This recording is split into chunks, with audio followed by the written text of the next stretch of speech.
Students, today we'll start a new chapter, that is a solid state. And in this chapter today we'll discuss what is the meaning of solid state, what do you mean by solids, and basically classification of solid हम study करेंगे, that solids को हम कैसे classify कर सकते हैं, what are the different ways of classifying a solid. So let us start with the first one, what is the meaning of solid state.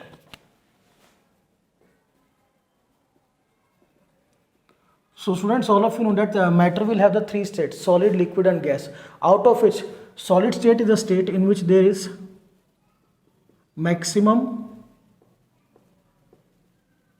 intermolecular force and minimum thermal motion of the particles. Minimum thermal motion, clear. और ये भी कह सकते हैं हम कि minimum thermal energy.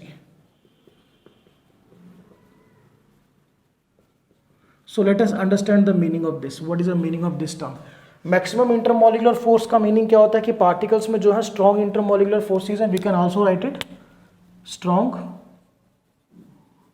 Intermolecular forces.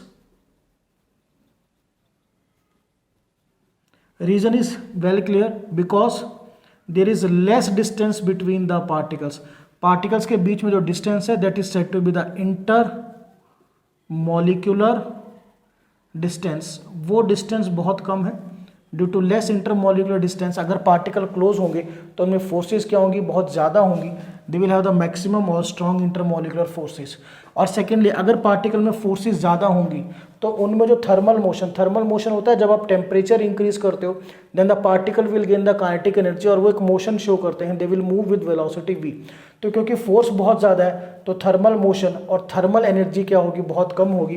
B clear, this thermal motion and thermal energy these are inversely proportional to intermolecular force. सीधा ये समझिए, अगर पार्टिकल्स में फोर्स ऑफ अट्रैक्शन ज़्यादा है तो वो मूव नहीं कर पाएंगे. मूव कब करेंगे, जब फोर्स ऑफ अट्रैक्शन कम होगी. सो यहाँ पर मैक्सिमम फोर्स ऑफ अट्रैक्शन है, therefore minimum thermal motion and minimum thermal energy. Now next we have to study what do you mean by solids. So we can normally say solids are the substances which have fixed shape,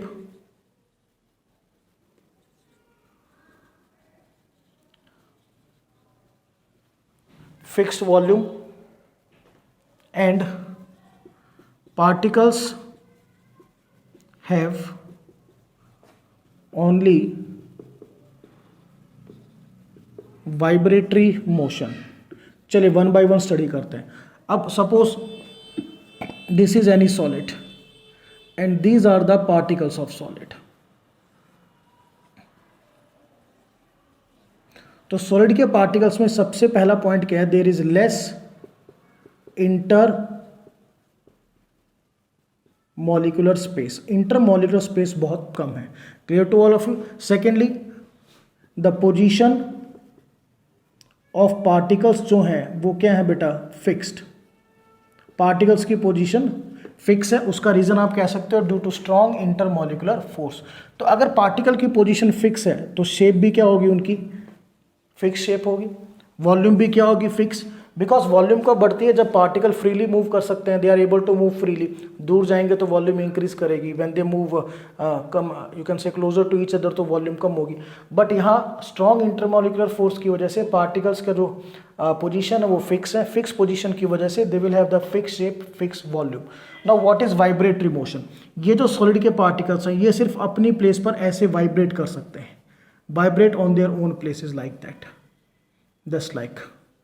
ठीक है ना, ये सिर्फ अपनी जगह पर vibrate करेंगे. But एक सॉलिड पार्टिकल अपनी जगह से दूसरी जगह मूव नहीं कर सकता. So this type of motion is said to be the vibratory motion. Clear to all of you. और ट्रांसलेटरी मोशन क्या होता है, जब पार्टिकल एक जगह से दूसरी जगह जा सकता है.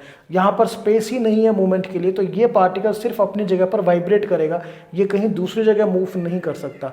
व्हेन इट मूव्स, अगर ये मूव कर सकता, that particular motion is said to be the translatory motion, जो हमें बेसिकली मिलता है लिक्विड और गैसियस में. तो solids are the substances which have the fixed shape, fix volume and particles have only the vibratory motion. Means वो अपनी ही जगह पर क्या कर सकते हैं, वाइब्रेट कर सकते हैं. That is the only type of motion. So student, this we have done listen you can say knowledge of solid state and solids. Now the main article of today's class, we have to study the classification of solids.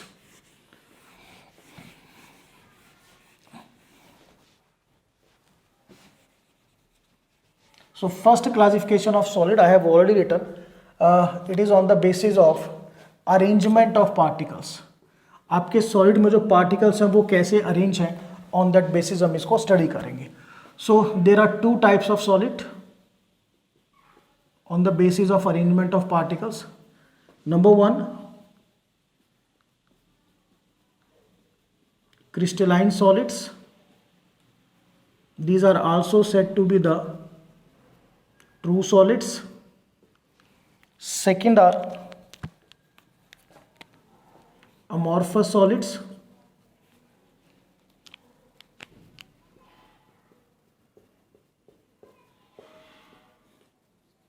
Also said to be the false solid, or we can say pseudo solids. Clear? Now let us see what is the meaning. तो हम suppose करते हैं कि हमारा जो solid है it is made up of particle A B particle का बना हुआ है, ठीक है ना. सो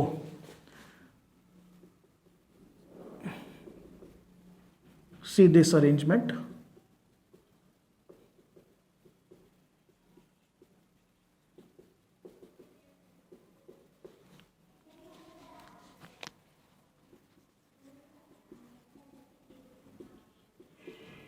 यहाँ पर देखिए क्रिस्टलाइन सॉलिड में there is a regular arrangement of particles. A के बाद बी आएगा, बी के बाद ए के बाद बी. सेम हेयर, ए के बाद B, then A, then B, then A. Same after B A, then B, then A, then B. Same here, B A B A. So crystalline solids, these are the solids in which there is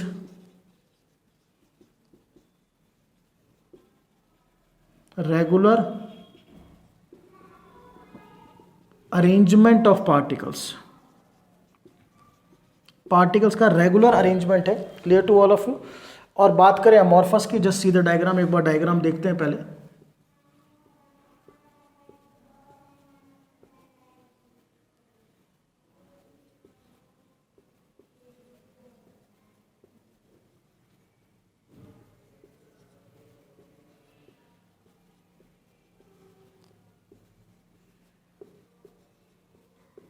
see this now.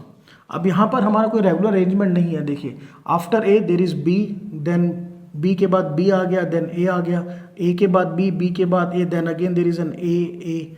सो यहाँ पर देखिए कोई regular arrangement नहीं है, ठीक है. There is no regular arrangement of the particle. What will I say, यहाँ पर ए के बाद बी आ रहा है, ठीक है. यहाँ पर ए के बाद ए है, यहाँ पर ए के बाद ए है. Clear to all of you. यहाँ पर बी के बाद बी है. यहाँ पर जो अरेंजमेंट था that is A B arrangement. A B means after A आपको बी मिलेगा. यहाँ पर ऐसा कोई फिक्स्ड या रेगुलर अरेंजमेंट ऑफ पार्टिकल्स नहीं है. So this type of solids are said to be the amorphous solids. The solids in which there is no regular और fixed arrangement of particles. Clear to all of you.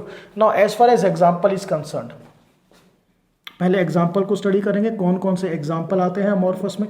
तो जितने भी आपके glass हैं, clear to all of you, fibres, plastics, polymers and wood, all these are the example of amorphous solids. Clear. इसके अलावा जो भी बचा all are true solids. तो एग्जाम्पल में बेसिकली हम क्या लिखें, except amorphous all are true solids. Clear to all of you. जैसे NaCl दे दिया, सोडियम क्लोराइड ये भी आपका सॉलिड है, मैग्नीशियम ऑक्साइड ये भी आपका सॉलिड है, आयरन रॉड ये भी आपका सॉलिड है. तो यहाँ पर ध्यान क्या रखना है कि आपको अमॉर्फस को लर्न करना है. अमॉर्फस को छोड़ दीजिए, all solids are crystalline solid.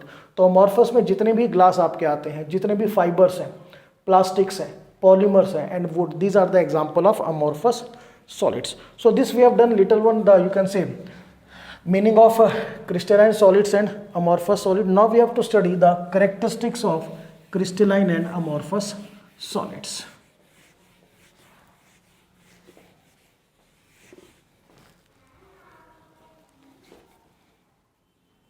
First we will study characteristics of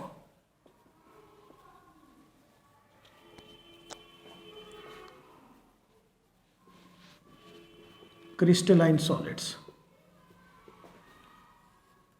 So for this we have to draw the diagram. So just see the diagram. A, B, A, B.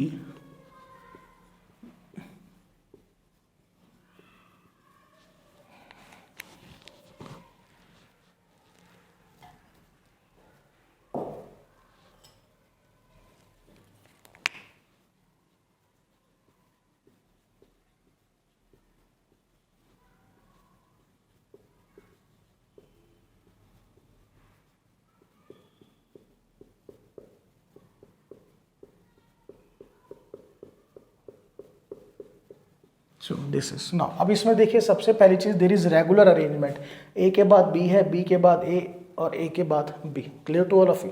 So first characteristic जो हमें यहाँ से study करनी है, जो definition में भी आया था, that they will have definite geometric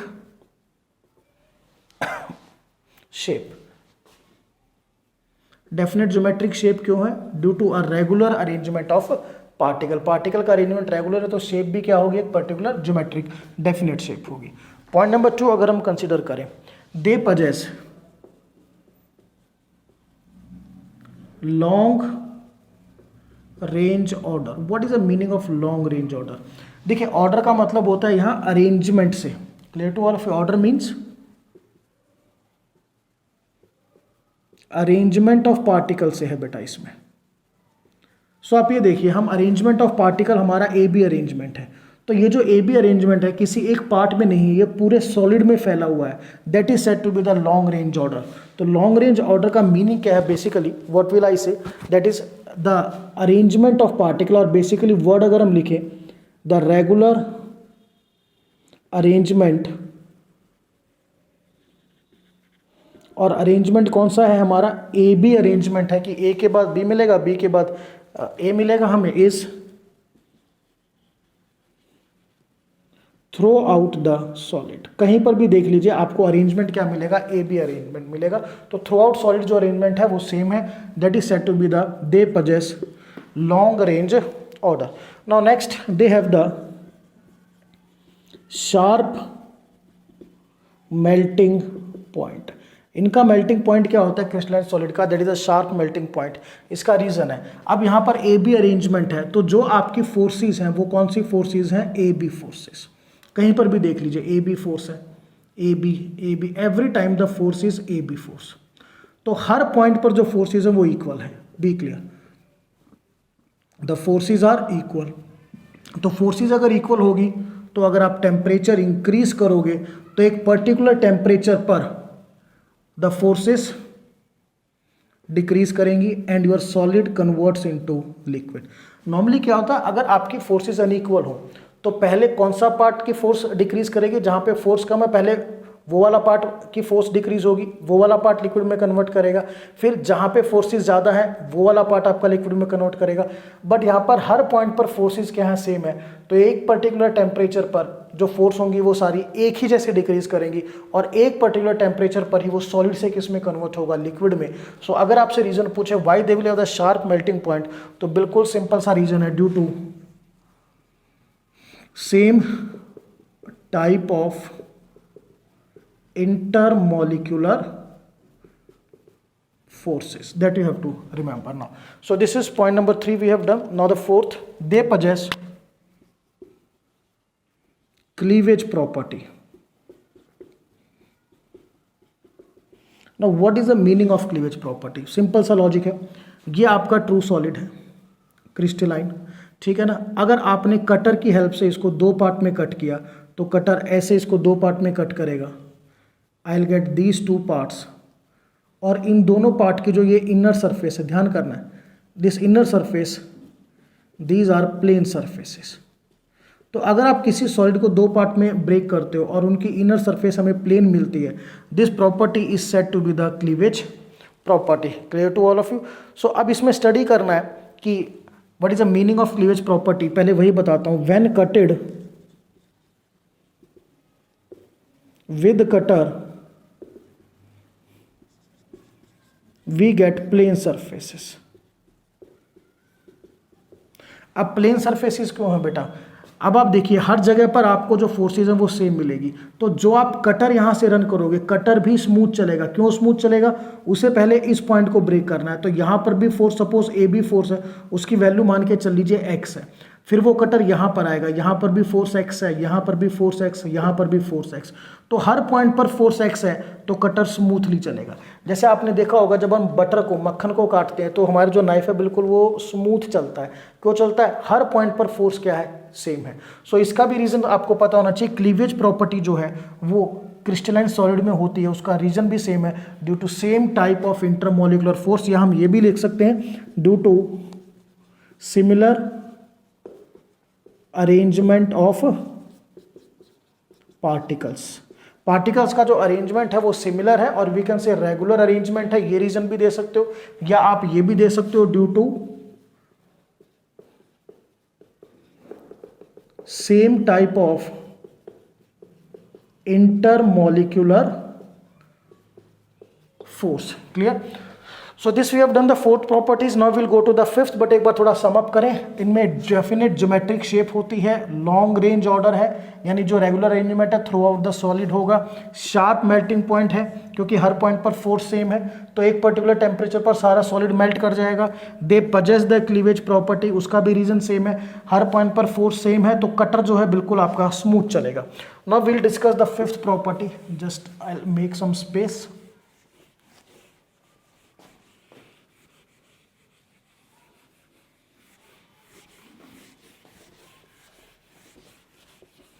Now, fifth property, crystalline solids are anisotropic in nature। इनकी जो नेचर होती है बेटा वो एनआइसोट्रॉपिक होती है। एनआइसोट्रॉपिक नेचर का मीनिंग क्या होता है कि इनकी जो प्रॉपर्टीज हैं, the properties they will change with change in directions. जैसे अगर मैं कहूँ इस पॉइंट पर अगर कोई फिजिकल प्रॉपर्टी की वैल्यू x है, तो जब आप डायरेक्शन चेंज करके यहाँ पर पहुँचते हो इस पॉइंट पर, तो यहाँ पर उस प्रॉपर्टी की जो वैल्यू होगी वो क्या हो जाएगी? y। तो जैसे आप डायरेक्शन चेंज करोगे आपकी प्रॉपर्टी की जो वैल्यू होगी वो चेंज होगी, ठीक है ना। We can say the properties they will change with directions. इस नेचर को हम क्या बोलते हैं? एनआइसोट्रॉपिक। अब इसका रीजन स्टडी करना है कि ऐसा क्यों होता है। Just see out. देखिए बेटा इस पॉइंट पर अगर आप अरेंजमेंट देखेंगे तो ये आपका अरेंजमेंट ऑफ पार्टिकल है। जब आप यहाँ पर इस पॉइंट पर जाओगे तो ये आपका अरेंजमेंट है, जब आप इस पॉइंट पर जाओगे ये आपका अरेंजमेंट है। तो बिल्कुल ध्यान से देखना है, जब आप डायरेक्शन चेंज करते हो, अगर आप एक ही डायरेक्शन में जाओगे कोई इशू नहीं है, आप ऐसे जा रहे हो तो एक रेगुलर अरेंजमेंट है, बट जब आप ऐसे जाओगे तो इसकी सराउंडिंग चेक करो, इसकी सराउंडिंग ये है, ये सर्कल इसकी सराउंडिंग है। इस पॉइंट पर जाओगे तो ये इसकी सराउंडिंग है, ठीक है। जब आप इस पॉइंट पर पहुंचोगे तो ये इसकी सराउंडिंग है। अब सराउंडिंग जो है एटमॉस्फेयर बोल लीजिए, सराउंडिंग अरेंजमेंट ऑफ एटम बोल लीजिए, वो डायरेक्शन चेंज होने के बाद चेंज होता है। सिंपल सा इसको चेक करके बताएंगे, कोई खास इशू नहीं है इस चीज़ में। आप इस पॉइंट पर देखिए, ये बी के नज़दीक है, ये 2A और ये बी, इस टाइप का अरेंजमेंट है यहाँ पे, ठीक है। जब आप यहाँ पर जाओगे या इस पॉइंट पर अगर आप आगे तो आपको इस टाइप का एटमॉस्फेयर नहीं मिलेगा, थोड़ा सा चेंज मिलेगा। चेंज इन द सेंस अब maybe it is near to the A. Clear? इस ए के नियर है, इस बी से क्या हो गया? दूर हो गया, ठीक है। इस ए के नज़दीक हो गया। तो जैसे ही आप एक डायरेक्शन को चेंज करोगे, डायरेक्शन चेंज होने से क्या होता है, जो सराउंडिंग एटमॉस्फेयर ऑफ पार्टिकल है डेट विल चेंज। और अगर surrounding atmosphere of particle change करेगा तो फिजिकल प्रॉपर्टी की वैल्यू जो है वो भी क्या करेगी? आपकी चेंज करेगी। So what will I write? Due to change in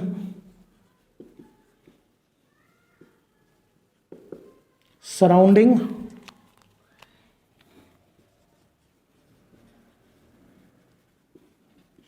arrangement of particles, ठीक है। सराउंडिंग अरेंजमेंट में कई चीज़ें होती हैं, जैसे इस पॉइंट पर है आपका ये ए पार्टिकल है, ये आपका बी पार्टिकल आ गया, ठीक है ना। यहाँ पर आपका बी पार्टिकल आ गया, यहाँ पर ए आ गया।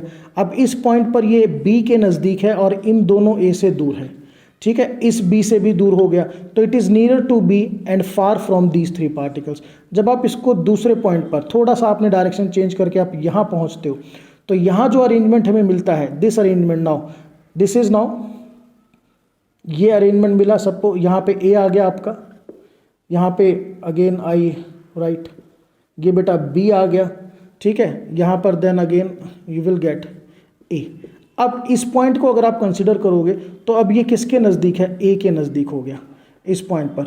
Clear to all of you, इस ए से दूर हो गया, ठीक है, इस बी से भी दूर हो गया, गॉट इट। और यहाँ पर सपोज ये बी के क्या हो गया, नज़दीक। तो अरेंजमेंट तो ए बी ही रहेगा, बट जब आप डायरेक्शन चेंज करोगे तो एक एटमॉस्फेयर ये है सराउंडिंग और एक एटमॉस्फेयर ये है, इसमें ये बी के नज़दीक था, इसमें ये ए के नज़दीक है। तो सराउंडिंग एटमॉस्फेयर चेंज होने की वजह से क्या होगा कि कई बार कोई पार्टिकल नज़दीक हो जाता है, कोई पार्टिकल दूर, तो सराउंडिंग जो अरेंजमेंट है वो आपका चेंज होगा, ड्यू टू विच जो आपकी प्रॉपर्टीज़ हैं उनकी वैल्यूज़ भी क्या होती है, change. So what we write the reason, due to change in the surrounding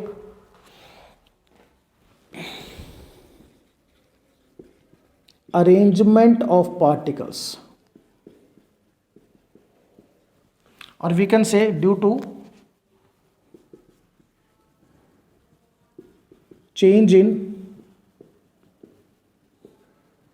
arrangement of particles with change in direction। जैसे आप डायरेक्शन को चेंज करोगे तो पार्टिकल का जो अरेंजमेंट है वो भी क्या होगा, आपका चेंज हो जाएगा। So this is the fifth point. Now sixth, these are considered to be the true solids because they possess all the properties of the solid. जितनी भी एक ट्रू सॉलिड में प्रॉपर्टीज होनी चाहिए वो यहाँ पर है। So these are said to be the true solids. And examples मैं आपको बता रहा हूँ, कॉपर, सिल्वर, आयरन, NaCl। और सबसे इंपॉर्टेंट आपको लर्न करना है that all the solids except amorphous. Amorphous को छोड़कर आपके जितने भी सॉलिड्स हैं all are said to be the crystalline solids. Clear? So बेटा this we have discussed the properties of crystalline solids. Now we will shift to the next one, that is properties of amorphous solids. Just see out properties or characteristics of amorphous solids.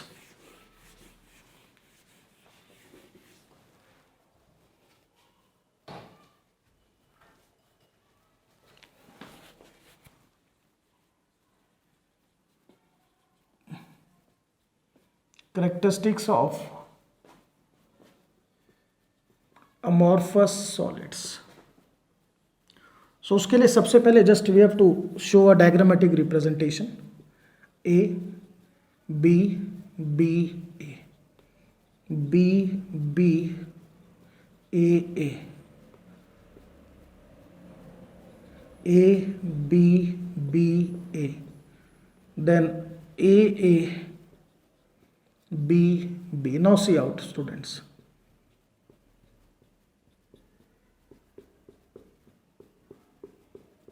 First, there is no regular arrangement of particles. यहाँ पर ए B arrangement है, फिर क्या हो गया B B arrangement, फिर ए B arrangement, यहाँ पर ए अरेंजमेंट है, यहाँ पर A. So there is no regular arrangement of particle, therefore these are said to be the amorphous solids. तो अगर रेगुलर अरेंजमेंट ऑफ पार्टिकल नहीं है, so we will say that they do not have definite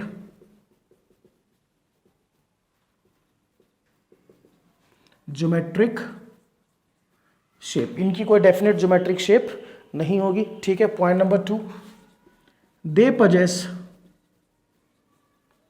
short range order. Now what is the meaning of the short range order? आपको ये एक arrangement choose कीजिए, suppose मैंने ये अरेंजमेंट चूज किया ए B arrangement, तो ये अरेंजमेंट पूरे सॉलिड में नहीं है, सिर्फ इसी पार्ट में है, या ये अरेंजमेंट मुझे इस पार्ट में मिला। तो जो आपका एक अरेंजमेंट ऑफ पार्टिकल है, ठीक है, वो पूरे सॉलिड में अगर सेम है तो हम कहेंगे लॉन्ग रेंज ऑर्डर, मींस वही ऑर्डर पूरे सॉलिड में फॉलो हो रहा है। बट यहाँ पर जो एक पर्टिकुलर ऑर्डर है वो सिर्फ एक छोटे से पार्ट में कन्फाइन होकर रह गया है, therefore this is said to be the short range order. So short range order means the regular arrangement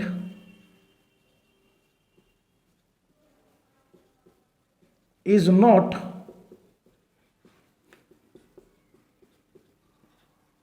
throw out the solid, पूरे में नहीं। अब यहाँ पर देख लीजिए आप, अगर मैं ए बी की बात करूँ तो यहाँ पर है मेरे को, ठीक है ना, यहाँ पर भी आप कह सकते हो कि सर इस पार्ट में भी मिल गया, ठीक है, इस पार्ट में यहाँ पर भी चलो ए बी अरेंजमेंट है, गॉट इट दिस। तो क्या पूरे में है? पूरे में नहीं है, वो छोटे छोटे पार्ट्स में कन्फाइन हो गया, therefore it is said to be the short range order, यानी एक पर्टिकुलर जो ऑर्डर है वो पूरे में नहीं है। आप दूसरा ऑर्डर चेक कीजिए, सपोज हम ए ऑर्डर की बात करते हैं तो ए ऑर्डर यहाँ पर है, उसके बाद यहाँ पर है ए ऑर्डर, तो ये सिर्फ दो ही छोटे पार्ट में कन्फाइन रह गया। जबकि क्रिस्टलाइन सॉलिड में क्या था, जो एक पर्टिकुलर ऑर्डर था A B, that is same throughout the solid. So this is they possess short range order. Now the third one is, now they do not have sharp melting point, or I can say they melt over a range of temperature। अब इसका reason हम study करते हैं। अगर आप इसी में study करो, ये जो डायग्राम हमने ड्रॉ किया है, तो इसमें आपके जो फोर्सेस हैं वो ए बी फोर्सेस भी हैं, देन ए फोर्सेस हैं, देन बी फोर्सेस है। तीन टाइप की फोर्सेस हैं। हम मान के चलते हैं कि इसमें जो फोर्सेस है उसमें सबसे वीक फोर्सेस ए बी हैं, उसके बाद थोड़ी स्ट्रॉन्ग ए है, फिर ये आपकी बी फोर्सेस ये आ गई। तो जब आप टेम्परेचर इंक्रीज करोगे, सबसे पहले जो फोर्सेस वीक हैं, ये वाला पार्ट, ए बी वाला पार्ट, यानी जहां पर ए बी फोर्सेस है, ये वाला पार्ट मेल्ट करेगा, ये पार्ट मेल्ट करेगा, ये पार्ट मेल्ट करेगा, और ये वाला पार्ट मेल्ट करेगा, आई कैन से ये वाला। तो ये मेल्टिंग होगी फर्स्ट स्टेज पर, ठीक है। उसके बाद जब और टेम्परेचर इंक्रीज करेंगे तो ए वाला पार्ट मेल्ट करेगा, यानी इसके बाद ये वाला पार्ट मेल्ट करेगा, दिस आई विल से नंबर 2, और फाइनली कौन सा मेल्ट करेगा, बी वाला मेल्ट करेगा, ठीक है ना। This is melt 3। तो क्योंकि आपकी पार्टिकल्स का अरेंजमेंट अलग अलग टाइप का है, डिफरेंट टाइप ऑफ अरेंजमेंट्स हैं, और हर एक अरेंजमेंट में फोर्सेस भी डिफरेंट होगी, तो पहले वो वाला हिस्सा मेल्ट होगा जहां पर इंटरमॉलिक्यूलर फोर्सेस वीक है, उसके बाद वो वाला मेल्ट होगा जहां पे फोर्सेस स्ट्रांग है, और फिर बाद में वो वाला जहां पर अल्टीमेट आपकी बहुत स्ट्रॉन्गेस्ट फोर्सेस है। तो ये solid due to unequal intermolecular forces एक पर्टिकुलर टेम्परेचर पर मेल्ट नहीं करते। यहाँ पर मेल्टिंग एक टेम्परेचर T1 से स्टार्ट होकर T2 तक जाएगी। सो I will say they will melt over a range of temperature. I will say कि they will melt over for example 20 से 22 डिग्री सेल्सियस। कुछ बॉन्ड्स 20 डिग्री पर मेल्ट करेंगे, कुछ 21 पर मेल्ट करेंगे, कुछ 22 पर मेल्ट करेंगे। Reason because of different intermolecular forces. वो किस वजह से? Due to different arrangement of particles.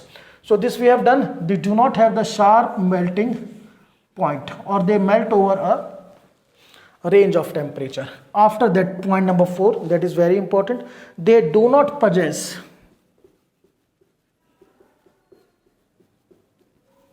cleavage property.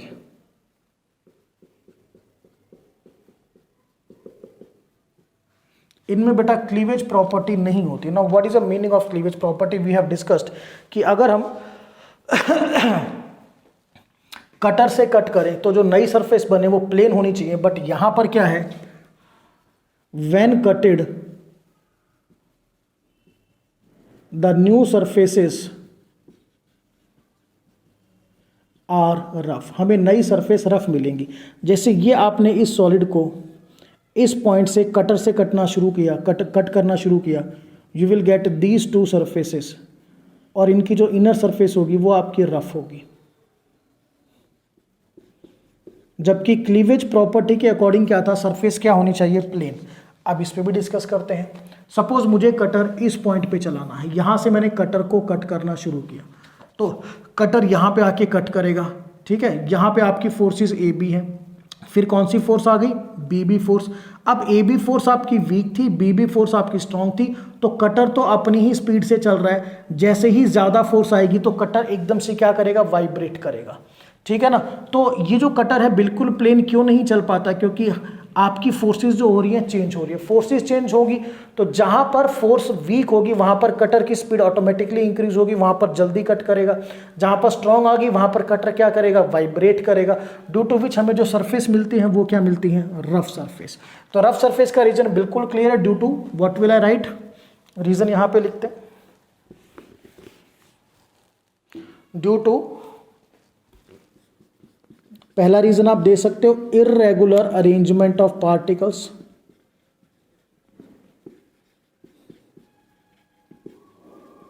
और you can say there is no regular intermolecular forces. जो इंटरमॉलिक्यूलर फोर्सेस हैं वो रेगुलर नहीं है, कहीं पर वीक है, कहीं पर क्या है आपकी स्ट्रॉन्ग इंटरमॉलिक्यूलर फोर्सेस है। क्लियर? तो कभी भी आपने देखा होगा एक लकड़ी को जब कट करते हैं with the help off cutter, तो उसकी इनर सरफेस क्या आती है? रफ। सेकेंडली जब वो कटर चलता है तो उसको ध्यान से देखो, कटर वाइब्रेट करता हुआ चलता है, वो प्लेन नहीं चलता जैसा बटर को कट करते हुए चलता है। उसका रीजन बिल्कुल सिंपल है, same reason, due to unequal forces. ठीक है, इस चीज़ को ध्यान रखना है अच्छी तरह से। Now the fifth one, this we have done the 4 properties. Fifth number, these amorphous solids, these are isotropic in nature। Isotropic in nature का मतलब क्या है कि आप एक डायरेक्शन में यहां पर अगर आपकी प्रॉपर्टी x है, ठीक है, जस्ट मैं एक बार थोड़ा इसको मेक सम स्पेस। चलिए,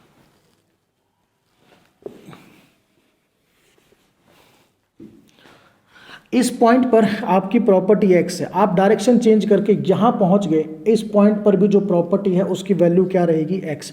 सपोज हमने रिफ्रैक्टिव इंडेक्स लिया, तो रिफ्रैक्टिव इंडेक्स की वैल्यू यहां पर x है, डायरेक्शन चेंज करके इस पॉइंट पर पहुंचे, यहां पर भी रिफ्रैक्टिव इंडेक्स की वैल्यू क्या होगी? x। यानी जो आपकी प्रॉपर्टीज हैं वो डायरेक्शन चेंज होने के साथ चेंज नहीं होती। So isotropic in nature simply means the values of properties, और बेसिकली बेटा फिजिकल प्रॉपर्टीज के बारे में डिस्कशन होता है, ये ध्यान रखिएगा। Physical remains same in all directions, और इसका ये मतलब है कि डायरेक्शन चेंज होने के साथ उसमें चेंज नहीं आता। अब देखते हैं, अगर आप इस पॉइंट पर चलो तो इस पॉइंट पर भी क्या है? अमॉर्फस है, तो कैसा अरेंजमेंट है? Irregular arrangement. फिर यहां गए आप, यहां पर भी आपको क्या मिला? Irregular arrangement. यहां पर भी क्या मिला? Irregular arrangement. तो हर तरफ जो अरेंजमेंट है वो क्या है? इर्रेगुलर अरेंजमेंट है। ठीक है, तो इसका मतलब क्या हुआ? चारों तरफ एक सिमेट्री बन गई कि भाई यहां पर भी इर्रेगुलर, यहां पर भी इर्रेगुलर, यहां पर भी इर्रेगुलर। तो ड्यू टू विच क्या होता है? प्रॉपर्टीज की वैल्यू चेंज नहीं होती। एक एग्जांपल देता हूं, स्टेडियम में बीच में आप खड़े हो, in the centre of the stadium, और वो कंप्लीटली चारों तरफ से भरा हुआ है, जिसमें कैसे भी आदमी खड़े हो सकते हैं, doesn't make any difference, but वो भरा हुआ है। तो अगर आप बीच में से चारों तरफ देखो, कहीं पर भी आपको सेम नजर आएगा, क्योंकि हर तरफ अरेंजमेंट क्या है? Irregular arrangement. ये भी इर्रेगुलरिटी आ गई, ये भी इर्रेगुलरिटी, ये भी irregularity. Clear to all of you? So what will I say? अब क्या होगा? ये भी इर्रेगुलर है, ये भी इर्रेगुलर, ये भी इर्रेगुलर, तो सब डायरेक्शंस इर्रेगुलर हैं, तो आपको सारी डायरेक्शंस एक जैसी नजर आएंगी। मींस ये डायरेक्शन भी आइडेंटिकल, ये डायरेक्शन भी आइडेंटिकल, ये, क्योंकि आप डिफरेंशिएट ही नहीं कर पाओगे। आप डिफरेंशिएट कब कर सकते हो? जब आपको कोई चीज पर्टिकुलर लगे कि भाई ये रेगुलर अरेंजमेंट है, तब हम डिफरेंशिएट कर सकते हैं। बट यहां पर कोई रेगुलर अरेंजमेंट नहीं है, तो हम किसी भी डायरेक्शन में डिफरेंशिएट नहीं कर सकते। डिफरेंशिएट नहीं कर सकते, then we can say that reason all directions are identical. सारी की सारी डायरेक्शंस क्या है? आइडेंटिकल है, therefore the properties are said to be same in all directions. Now this we have done the sixth property. Fifth, now we will do the sixth, that these are said to be the false solid और pseudo solids. हम इनको false solid या pseudo solids क्यों बोलते हैं, उसका reason हमें study करना है। बिकॉज जब आप इनको हीट करोगे, on heating they flow like liquids, ये लिक्विड की तरह फ्लो करते हैं, therefore we will say that these are false solid और pseudo solids. Now at number 7, examples को अगर कंसिडर करना है, as far as examples are consider, तो जितने भी आपके रबर हैं, glass, fibres, plastics, wood and polymers. So बेटा एक चीज ध्यान रखना, पॉलीमर जो है इसमें काफी ज्यादा लिस्ट ऑफ हमारे सब्सटेंसेस होते हैं। ठीक है, तो all type of polymer these are said to be, you can say particularly amorphous solids. तो पॉलीमर में नेमिंग आपको पर्टिकुलरली पता होनी चाहिए कि ये सब्सटेंस हमारा पॉलीमर है, जैसे बेकेलाइट है, ठीक है ना, ये हमारा क्या है, this is a polymer, you must know this things now, ठीक है। So this we have done the characteristics of amorphous solids. Now we will discuss the conceptual question based on the topic, that is the classification of solids on the basis of arrangement of particles. So first question is classify the solids as crystalline and amorphous. तो बेटा सबसे पहले आपको पता होना चाहिए कि amorphous solid में क्या क्या आते हैं. तो amorphous solid में सारे आपके polymers, clear to all of you. So जैसे polyurethane, clear, polyvinyl chloride, Teflon, all these are the polymers. So these are your, I'll say, amorphous. अब इसके अलावा जो भी बचा, नेफ्थलीन बॉल्स हैं, बेंजोइक एसिड है, पोटेशियम नाइट्रेट है, all these are crystalline solids. Be clear, first is clear. चलिए now second question is the refractive index of solid is same in all the directions, predict the type of solid, will it show cleavage property. तो देखिए क्या पूछना चाह रहा है कि एक सॉलिड में रिफ्रैक्टिव इंडेक्स की जो वैल्यू सभी डायरेक्शंस में क्या है, सेम है, predict all the direction. Which type of solid is it. तो ऐसे टाइप को सॉलिड को हम क्या बोलते हैं, we will say it as amorphous solid. और ये जो प्रॉपर्टी है जिसमें आपकी जो डायरेक्शन के साथ प्रॉपर्टीज की वैल्यू चेंज नहीं होती, this is said to be the isotropy. Now अभी अमॉर्फस सॉलिड में होती है. सेकंड ही ask will it show the cleavage property. तो we know that amorphous solids they do not show cleavage property, very important. Now the third question is why glass is considered as a super cooled liquid. हम glass को super cooled liquid क्यों बोलते हैं? Simple सा logic है. If you take a glass, आप उसका temperature increase करोगे या आप उसको हीट करोगे, then it will melt and flow. वो मेल्ट करेगा, clear to all of you, and it flows. और फिर जब आप उसका टेम्परेचर डिक्रीज करोगे या उसको कूल करोगे, then it get convert into the solid. Therefore glass is considered to be a super cooled liquid. ठीक है. चलिए now question number 4, why are solids rigid. Solid rigid क्यों होते हैं? तो बिल्कुल हमने स्टार्टिंग में भी डिस्कस किया था कि सॉलिड्स में जो इंटरमोलिकुलर फोर्सेज होती हैं वो स्ट्रांग होती हैं. So the fourth point, due to strong intermolecular forces. Now fifth question,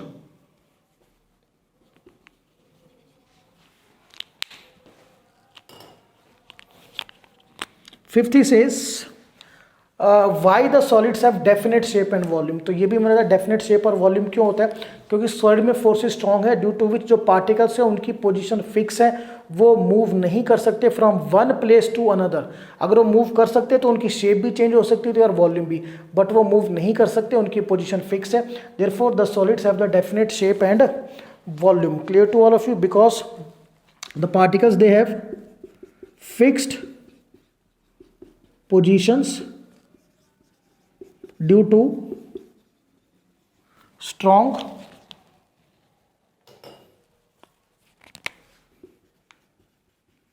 intermolecular force. So this we have discussed up to the question number 5. Now we will shift to question number 6.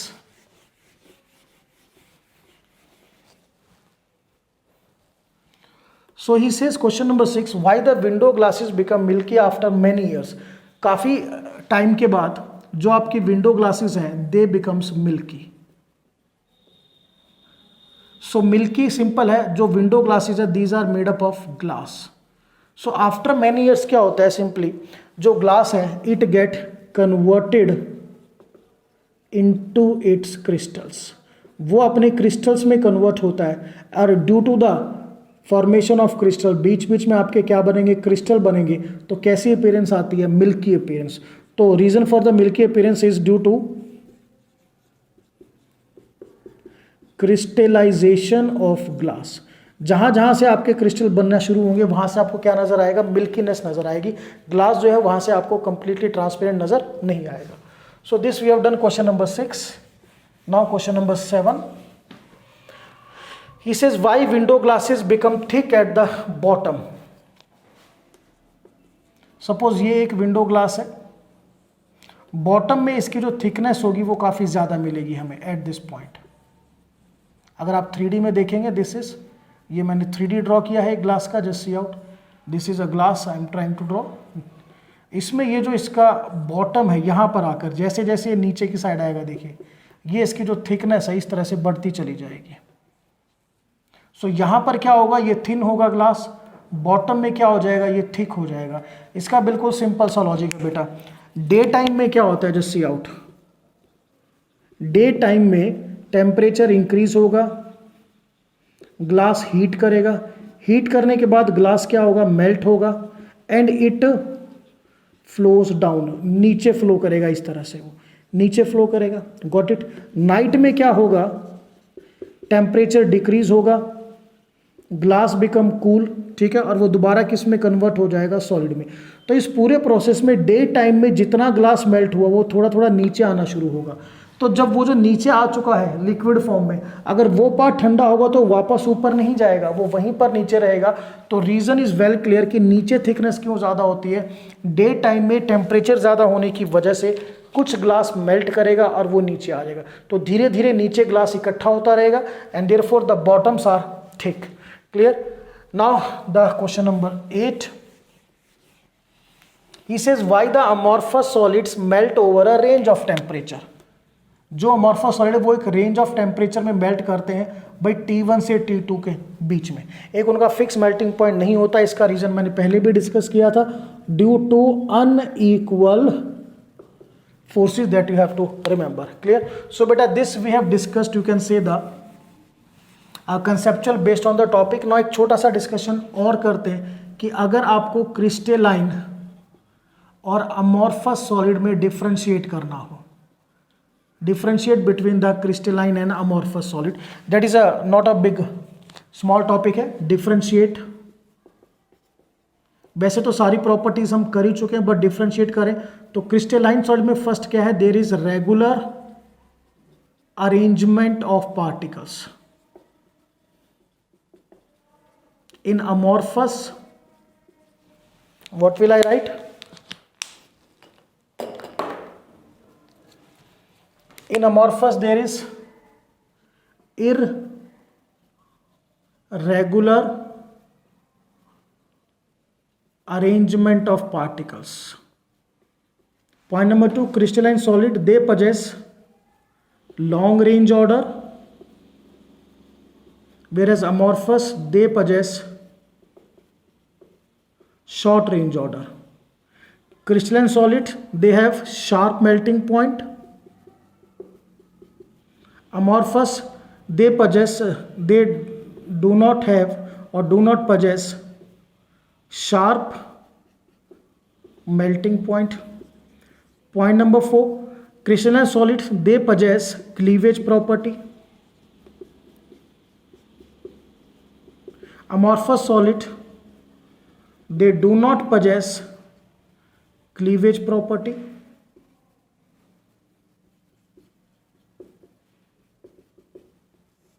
Point number 5, crystalline solids are anisotropic in nature, whereas amorphous solids are isotropic in nature. Crystalline solids are considered to be the true solids, whereas amorphous solids these are considered to be the false solids, or we can say pseudo solids. So student, this we have completed the article, that is the classification of solids on the basis of arrangement of particles। हम एक तरीके से और particles को classify कर सकते हैं कि उनमें कौन से इंटरमॉलिकुलर फोर्स है। दे will have hydrogen bond force, they will have electrostatic force. तो वो मेरा अगला लेक्चर होगा, that is the classification of solid on the basis of intermolecular force. So this is all about the today's lecture, that is the classification of solids on the basis of arrangement of particles. That's all.